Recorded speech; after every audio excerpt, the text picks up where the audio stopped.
Well, to discuss this further, to share his thoughts, is the former Assistant Director of the Department of State Services, Dennis Amakri. Thank you very much for your time. Now, the government has repeatedly called on local vigilante groups and hunters to step in to fill security gaps in the fight against bandits and terrorists in Nigeria.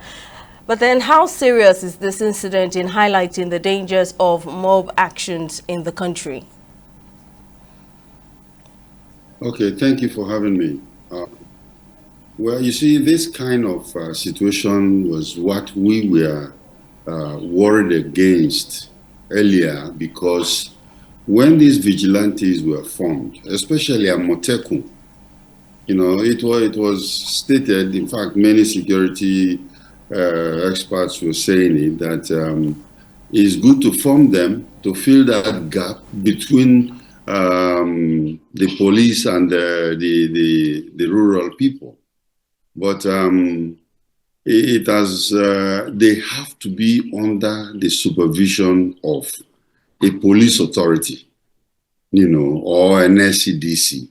But they've been operating on their own, and right now we have this very, very sad situation where people were, just killed.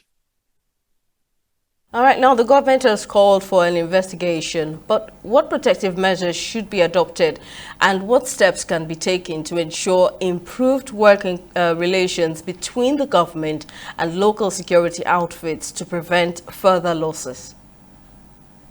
Just like I said, it is very, very important that they should be trained. Number one, they should be trained.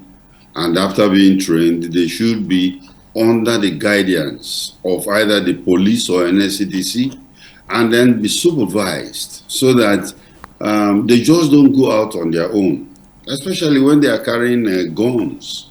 These guns are supposed to be licensed if they are actually carrying them legally. So it's important that we have this in place.